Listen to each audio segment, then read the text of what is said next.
Bienvenue dans notre temps d'enseignement à l'écoute de la parole, ce temps de partage, ce temps de méditation, ce temps où le Seigneur nous emmène à aller un peu plus en profondeur dans sa parole.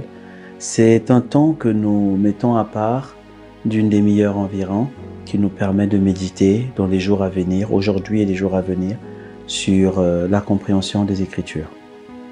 Alors, nous allons incliner la tête et rendre grâce à Dieu. Tendre Père, nous te disons merci. Merci parce que tu es Dieu, merci parce que tu nous aides et tu nous conduis. Merci pour ton soutien et merci pour ta grâce.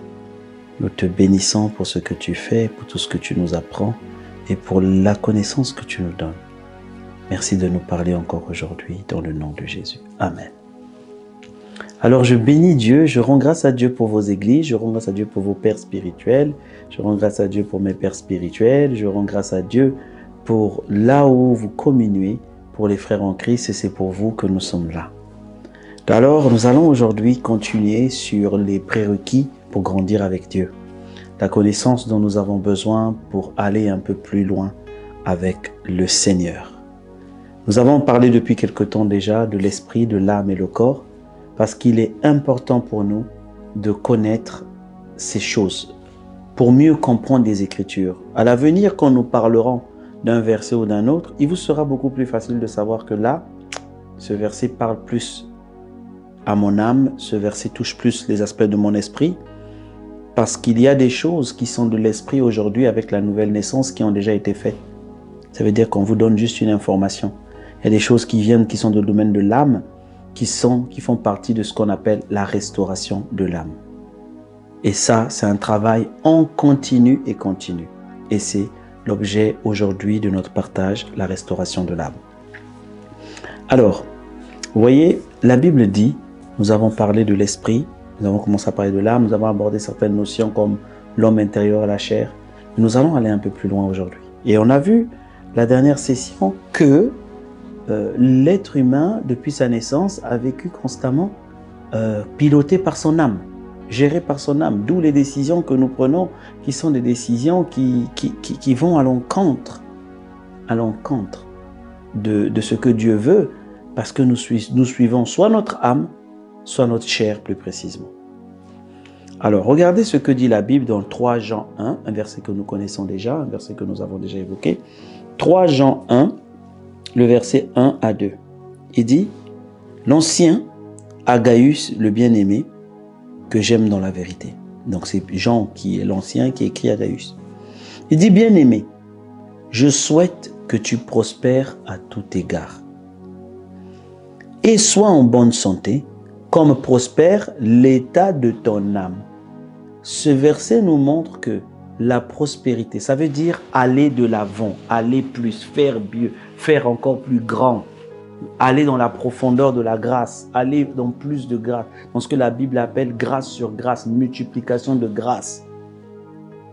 La Bible dit que cela dépend de l'état de la prospérité de notre âme. Or, notre âme a été endommagée parce que pendant longtemps, elle a pris pour vrai ce qui n'était pas vrai, ce qui n'était pas de Dieu. Elle s'est accoutumée à une culture, je reviens beaucoup sur le mot culture, à une façon de faire qui n'était pas celle que Dieu voulait parce que l'esprit ne lui donnait plus d'informations qui venaient de l'esprit. Alors, il faut que notre âme soit transformée et changée. Beaucoup de soucis que nous vivons, nous traversons sur cette terre sont des blessures de notre âme. Sont des blessures de notre âme. Alors, la Bible dit, dans 1 Pierre 1, au verset 3, à partir du verset 3, la Bible dit, « Béni soit Dieu, le Père de notre Seigneur Jésus-Christ, qui selon sa grande miséricorde, nous a régénérés. » Donc, nous sommes nés de nouveau pour une espérance vivante par la résurrection de Jésus-Christ d'entre les morts. Donc là, il dit que nous sommes nés de nouveau. Il parle aux gens qui sont nés de nouveau. Il dit, pour un héritage qui ne peut se corrompre, ni souiller, ni flétrir, lequel est réservé dans les cieux. Vous qui, par la puissance de Dieu, êtes gardés par la foi pour le salut, prêt à être révélé dans les derniers temps. C'est là ce qui fait votre joie. Vous voyez ce que j'appelais la joie de l'esprit. Ce n'est pas une joie émotionnelle. mais c'est une joie qui est basée sur ce que l'Esprit dit. Il dit que dans la puissance gardée par... C'est là ce qui fait votre joie. Quoique maintenant, puisqu'il faut que vous soyez attristés pour un peu de temps par diverses épreuves. Donc, la tristesse que nous vivons, les choses que nous traversons, les choses qui vous font mal, qui me font mal, les sont dues aux épreuves. Dieu demande qu'on doit les traverser pour peu de temps. Ça va passer. Ça va passer. Ça peut faire mal, ça peut déchirer le cœur. On peut même se croire mal aimé. Mais ça va passer. Il dit c'est normal.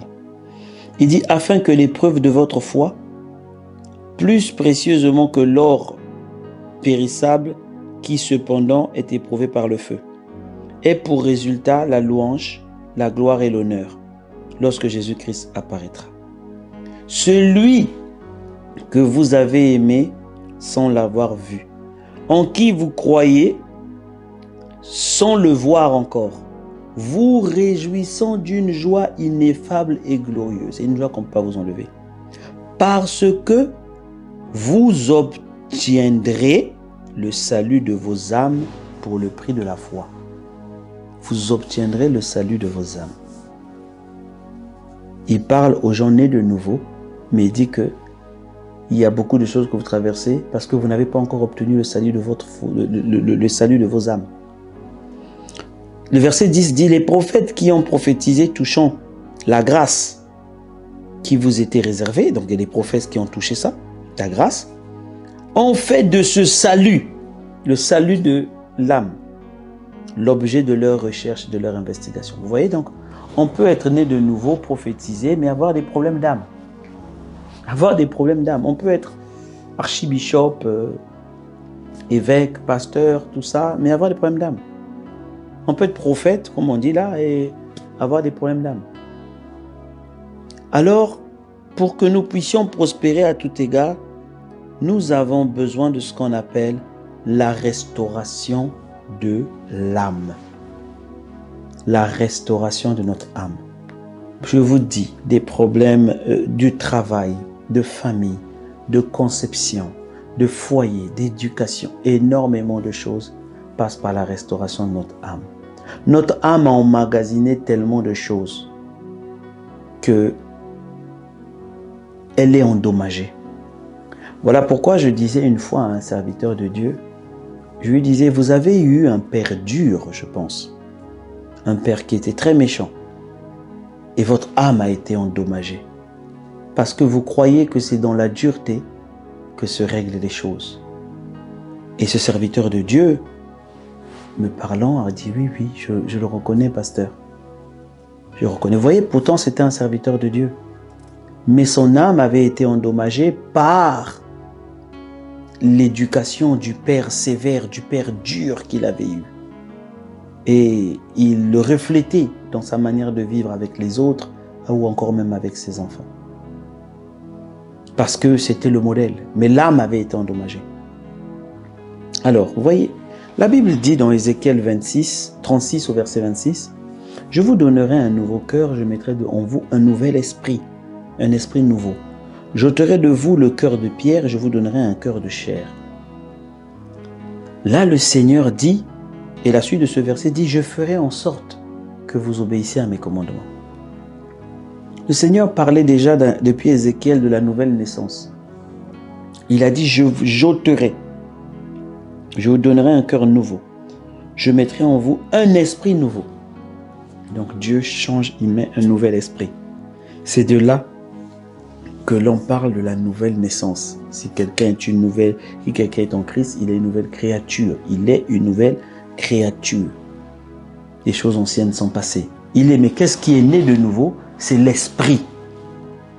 Ce n'est pas l'âme, ce n'est pas la chair. Ce n'est pas la chair. Donc je vous ai bien parlé de la notion de la chair, qui est l'association de l'âme non restaurée avec le corps. Et les deux là, quand ils sont ensemble, ils deviennent en opposition à l'esprit. Voilà pourquoi la Bible dit dans le livre de Galates 5 au verset 16, « Marchez selon l'esprit, vous n'accomplirez pas les désirs de la chair. » voyez, il ne parle pas des désirs de l'âme, il parle du désir de la chair. Donc les œuvres de la chair sont inimitié avec ceux de l'esprit. Il dit dans Galates 5, 17, car la chair a des désirs contraires avec l'esprit. Donc, la clé de tout ça, c'est de gérer l'aspect de la chair. Mais l'aspect de la chair, il y a un qui est changeable, il y a un qui est inchangeable. Le corps restera le corps, on ne peut pas le changer, on ne peut pas devenir petit. Mais l'âme doit être changée. Parce que lorsqu'on est resté longtemps avec la chair, on a des choses dont on a envie naturellement. Le fameux libre choix. On choisit des choses de notre chair. Regardez ce que la Bible dit dans 1 Pierre 2, verset 11. Bien-aimés, je vous exhorte, comme des étrangers voyageurs sur la terre, à vous abstenir des convoitises charnelles, dans d'autres versions, on dit la chair, qui font la guerre à l'âme. Des envies de la chair, qui font la guerre à l'âme. Donc, imaginez, la chair, c'est l'association de l'âme et du corps. On dit que si vous continuez à suivre les convoitises de votre chair, vous êtes en train de faire la guerre à l'âme. C'est-à-dire que votre âme ne sortira pas indemne. Elle sortira avec des dommages, des blessures, des fissures, des choses pourries. Et quand votre âme est dans cet état, il va toucher votre cœur. Et là, quelqu'un me dit, oui, pasteur, mais c'est quoi le cœur? Nous reviendrons à la prochaine session. On va parler essentiellement du cœur. Et là, on va associer l'âme, le cœur, les pensées. On dit les pensées du cœur. Ce n'est pas les pensées de l'âme, les pensées du cœur. Alors, vous voyez que l'âme a été bien endommagée lorsqu'on a vécu sous la chair, parce que la Bible dit que les convoitises de la chair font la guerre à l'âme.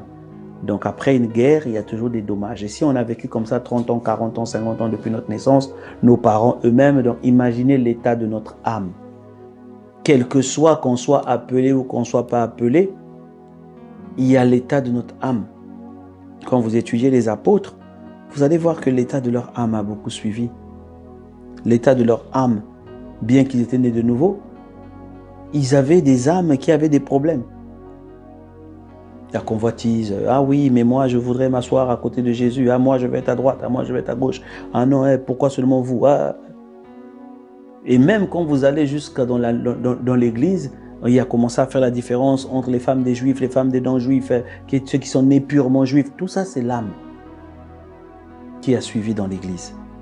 Donc ça ne dépend pas de vos nombres d'années. Vous connaissez celui dans la Bible qui était parmi les 7 qu'on avait choisis avec Étienne, mais qui derrière est parti dans l'idolâtrie à lâcher Dieu. Tout ça c'est quoi? L'âme non restaurée correctement. Donc la guerre à l'âme. Et de l'âme, je vous ai dit, sortez aussi des pensées. Le livre de Proverbes 23, verset 7 dit, car il est comme les pensées de son âme. Ça veut dire que les pensées qui sortent vont nous emmener à être comme l'état de notre âme. Comme l'état de notre âme. Alors nous avons vraiment besoin de restaurer notre âme. Nous avons besoin, parce que l'âme a des fissures, l'âme a des problèmes. L'âme a, je vais vous prendre un exemple, et c'est dans ces fissures-là que le diable nous attaque. Je vais prendre l'exemple de la peur. Le pasteur Derek Prince, paix à son âme, il est avec le Seigneur, avait dit qu'il chassait les démons avec sa femme, il faisait le ministère, l'une de ses femmes parce que l'autre était décédée, les 2 autres étaient décédés. Donc avec celle qui allait jusqu'à la fin de ses jours, il faisait le ministère, il chassait les démons, tout ça. Et un jour, ils sont arrivés dans un ascenseur. Et l'ascenseur montait et plouc, plouc, il y a eu un problème. Sa femme, ils avaient peut-être 70 ou 73 ans à l'époque. Hein. Ils avaient plus de 40 ans de ministère. Il chassait les démons. Et il dit que sa femme a eu une panique quand l'ascenseur s'est arrêté. Quand ils sont revenus après, il a appelé sa femme dans un coin. Il dit, mais je t'ai jamais vu paniquer comme ça. Il y a quelque chose qui ne va pas. Il a dit, mais oui, mais bon, moi je n'aime pas les peurs, tout ça là. Il dit, non, ce que j'ai vu là, on dirait c'est un esprit qui est derrière. Et lorsqu'il a commencé à parler avec elle, sa femme dit, oui, mais je me rappelle maintenant que quand j'étais petit, j'avais été enfermé dans un ascenseur pendant des heures avant qu'on vienne me ressortir. Et oui, et là, un esprit était rentré. Il a pris sa femme, il a imposé la main, il a chassé l'esprit de claustrophobie. L'esprit s'est manifesté, il est sorti. Waouh! Auprès d'une servante de Dieu qui chassait les démons. Mais il a prié et l'esprit s'est manifesté. Auprès d'une servante de Dieu qui chassait les démons. Avec puissance. Femme! Épouse d'un homme comme Derek Prince. Waouh! Quand j'ai vu ça, je suis resté calme. Je dis, on n'est pas totalement à l'abri à cause des blessures de notre âme. À cause des blessures de notre âme. J'avais fait un voyage dans un avion une fois. Et pendant l'avion, je crois que pendant le vol, un des moteurs avait eu des problèmes. Donc on avait voyagé avec un moteur qui avait des problèmes. On ne trouvait pas la pièce, ainsi de suite. Et très rapidement, je suis arrivé et je commençais à avoir peur des avions.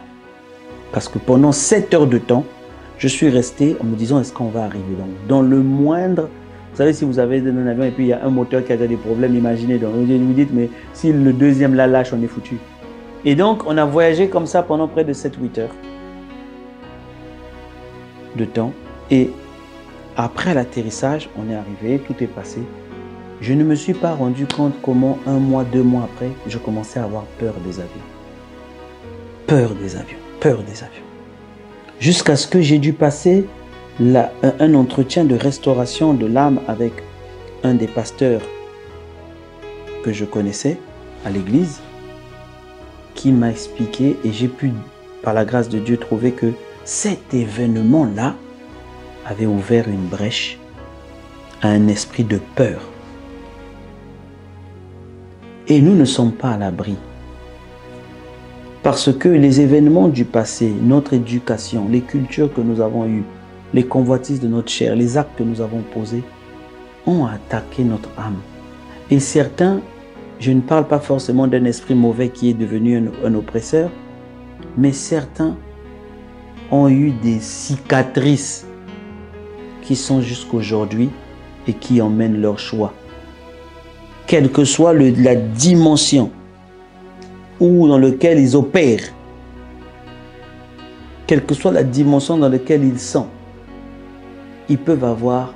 Vous voyez, quelqu'un qui a été écrasé pendant l'enfance peut toujours, même quand il est pasteur, avoir envie d'être reconnu, qu'on appelle les blessures de l'âme. Je lisais un livre qui s'appelle Les 5 blessures de l'âme et on cite certaines des blessures, pourtant ce n'est pas un livre chrétien, mais ce livre enseigne des blessures qui restent. La trahison, le rejet, l'humiliation. Il y a quoi encore que... Bon, oui, il y a des blessures comme ça. Mais parmi celles que j'ai retenues, par exemple, il y a le rejet. Il y a le rejet que beaucoup de gens vivent.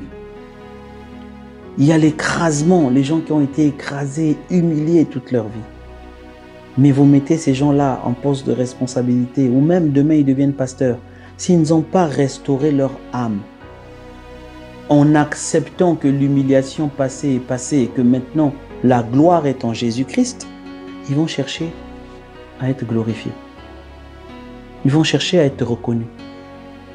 Ils vont chercher à se faire valoriser. Les désirs de leur âme vont se manifester de plus belle. Mais tout ça vient d'où? Des blessures de l'âme. des cicatrices, des guerriers. On a dit la guerre à l'âme. Des gens qui ont subi le rejet vous diront toujours, vous aurez toutes les expressions, mais ils me connaissent, mais attendez, mais moi. Ils veulent exister. Des gens qui ont suivi l'humiliation, ils peuvent se refermer sur eux-mêmes. Ils vont dire, ah non, moi ça, je ne fais pas, ça, je ne fais pas ceci. Et choisir, faire des choix en fonction de ça. Des choix de protection. Le Seigneur une fois me disait, Marc, sais-tu qu'il y a des choix que tu fais qui ne sont pas mes choix, mais qui ne sont pas aussi des choix du diable? Je dis, Seigneur, comment? Il me dit, il y a des choix que tu fais à cause de tel aspect de ton âme. Nous, on a fait l'armée, je suis rentré à l'armée très tôt. Je vous donne un petit témoignage. Très tôt. Je suis rentré à l'armée, j'avais 10 ans. Mais je ne savais pas, en étant à 10 ans dans un internat, que cela avait créé en moi comme une espèce de rejet. Et donc, vis-à-vis de ma famille biologique, souvent, je n'étais pas très présent, pas surtout affectueux. Chose que j'étais très différent avec mes enfants aujourd'hui, où j'essaie d'être très présent au maximum. Mais, et un jour, Dieu me dit non. Et puis je me disais, mais pour moi, c'est normal. C'est pas grave, si on ne se voit pas aujourd'hui, on se verra la semaine prochaine. Mais Dieu me dit non, c'est une décision que ton âme aujourd'hui est devenue comme ça. C'est comme si tu supportes très facilement de ne pas voir les autres, mais les autres ne le supportent pas. J'ai demandé pourquoi je suis comme ça. Il m'a dit parce que tu as vécu ça. Et j'ai décidé de changer. J'ai demandé au Saint-Esprit son soutien pour m'apprendre à valoriser le temps avec les autres, avec ma famille, avec mes parents. Mais ce n'était pas des décisions du diable. C'est des décisions simplement parce que mon âme était abîmée.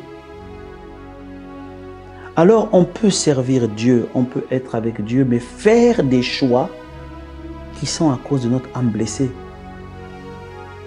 Il faut à cause de notre âme blessée. Nous avons besoin de restaurer notre âme, de faire un petit checking au-delà de ce qu'il y a dedans. Parce que la Bible dit, les désirs de la chair sont opposés aux désirs de l'esprit. Les œuvres de la chair sont manifestes.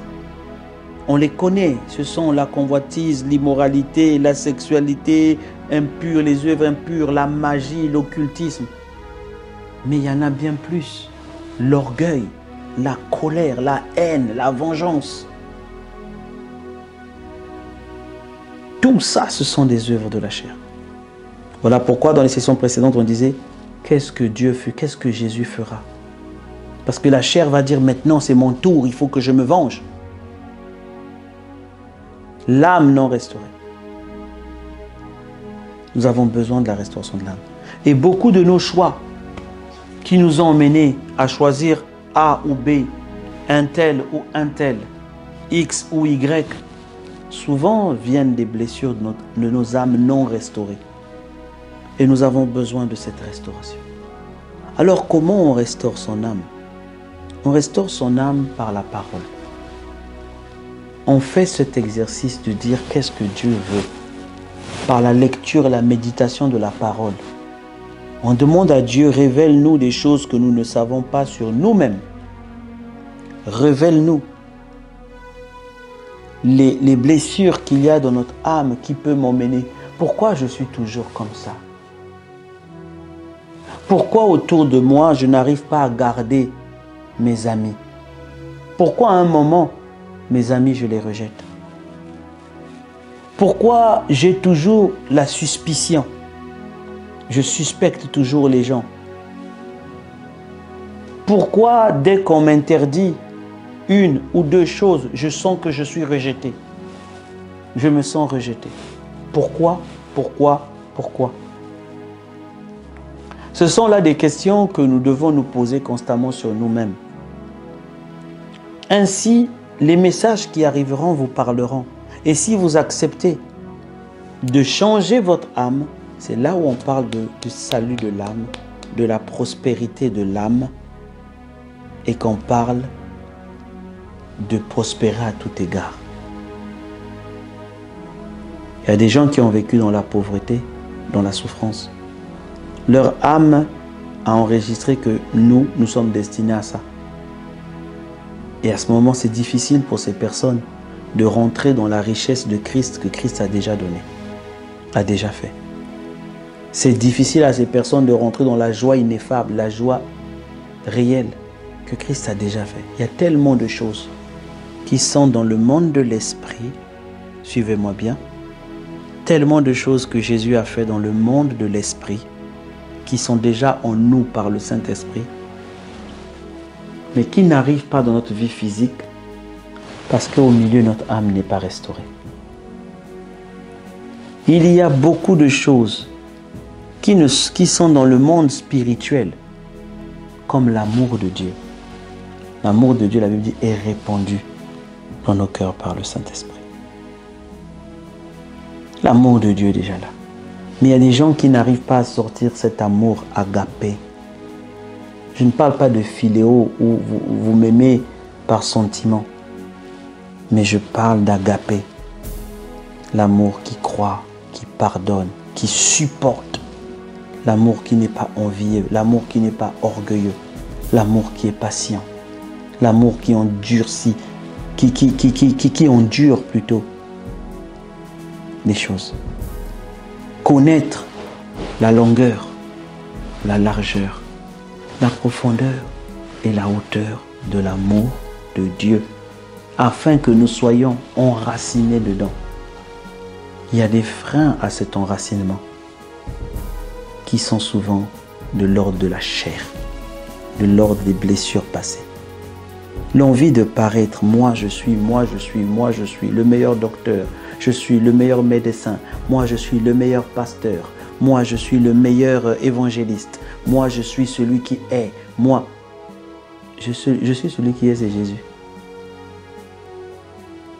Nous ne sommes que ce que lui, il veut que nous soyons. Il a dit, et même quand on vous dira merci, dites, nous ne sommes que des serviteurs inutiles. N'attendez pas le merci. Mais beaucoup de ces choses sont souvent à l'origine des blessures de nos âmes non soignées. Elles sont souvent à l'origine des états passés que nous croyons, dont nous croyons que nous sommes guéris. Mais elles peuvent bloquer des choses, éloigner des gens de vous, éloigner des connexions divines de vous, éloigner des bonnes personnes, éloigner des opportunités de vous. À cause peut-être d'un orgueil que vous ne savez pas. On peut être pauvre et être très orgueilleux. N'oubliez jamais ça. On peut être pauvre et être très orgueilleux. Très orgueilleux. Alors, demandons à Dieu de restauration de notre âme. Et ça se fait par la parole de Dieu. Et quand il faut, ici un esprit s'est servi de ces blessures-là pour vous bombarder, pour vous oppresser, une prière de libération peut venir. Mais je crois en la puissance de la parole de Dieu, au feu de l'esprit, lorsque vous priez selon les bonnes décisions, la bonne manière de voir. Seigneur, révèle-moi. Le Seigneur vous montre. Et vous priez comme ça. Les mauvaises choses vont sortir d'elles-mêmes. Elles vont partir.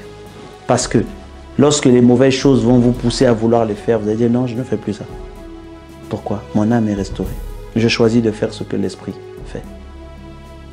À ce moment-là, les démons qui restent là sont souvent alimentés lorsqu'on fait leurs choses. Lorsqu'on décide de ne plus faire leurs choses, eux-mêmes ils vont partir puisqu'ils ne se retrouvent plus. Il n'y a rien pour s'accrocher. Jésus a dit, le diable est venu. Le prince de ce monde est venu. Il n'a rien de lui en moi. C'est-à-dire qu'il ne peut pas s'accrocher pour rester sur quelque chose. Il ne peut pas. Je le fais comme ça, là, il fait vous, il n'y a rien pour qu'il s'accroche. Il part lui-même. Mais pour cela, ça passe par une restauration de l'âme. Être capable de dire, Seigneur, pardonne-leur, car ils ne savent pas ce qu'ils font. Être capable, comme Joseph devant ses frères, de dire, ne craignez pas, n'ayez pas peur. Je ne vais pas me venger. Vous m'avez trahi, vous m'avez vendu, mais c'était pour les plans de Dieu. Ça nécessite une restauration de l'âme. Alors que Dieu vous bénisse, que Dieu vous parle, que le Saint-Esprit vous éclaire qu'il vous révèle votre propre vie. Ne cherchez pas les vies des autres, cherchez votre vie à vous-même. Et qu'il vous enseigne afin que l'état de prospérité de votre âme puisse refléter sur l'état de prospérité et l'héritage que Dieu a préparé pour vous sur cette terre dès maintenant et dans les siècles à venir. Que Dieu vous bénisse. Seigneur, merci pour ce temps d'enseignement où tu as besoin que nous restaurons notre âme, que les mauvais souvenirs quittent afin de faire rentrer ta parole, ta culture, ton message. Nous avons besoin de cela pour prospérer. Nous avons besoin de cela pour aller de l'avant et pour grandir. Grandir et te connaître mieux. Beaucoup de choses inclinent et bloquent notre connaissance de toi. Et nous avons soif de toi pour cela. Que la main de Dieu soit sur nous. Que ton esprit nous aide dans cette étape. Parle à quelqu'un, révèle à quelqu'un. Non pas seulement ce que les autres me font, mais ce qu'il y a au-dedans de moi qui peut attirer. Merci Seigneur. Nous te rendons toute la gloire au nom de Jésus. Que Dieu vous bénisse. Si vous n'avez pas donné votre vie à Jésus, nous vous donnons l'occasion de le faire. Et restez avec nous, faites la prière qui est juste à la fin. Partagez ce message. Si vous pensez qu'il y a des gens qui ont besoin de restauration, qui ne se rendent pas compte, partagez-le leur. Que la puissance de l'Esprit de Dieu qui confirme la parole touchera leur cœur et les ramènera à Christ encore plus. Que Dieu vous bénisse. À la prochaine.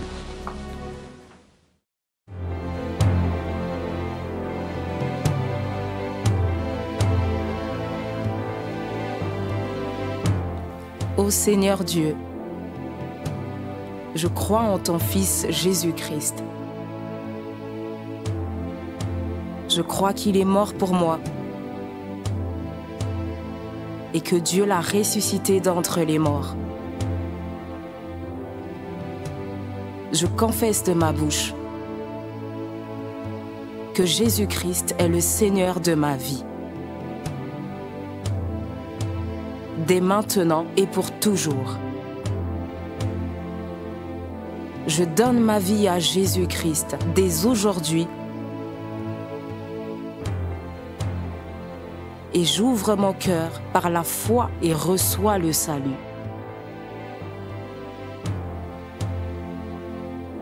Je reçois maintenant la vie éternelle dans mon esprit.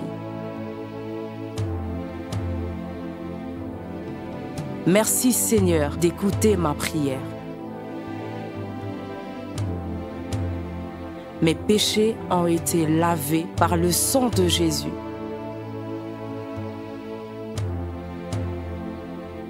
Christ vit maintenant en moi. Et je suis libre. Je suis sauvé. Je suis né de nouveau. Et dès aujourd'hui, je marche en ayant conscience de ma nouvelle vie en Jésus-Christ. Amen.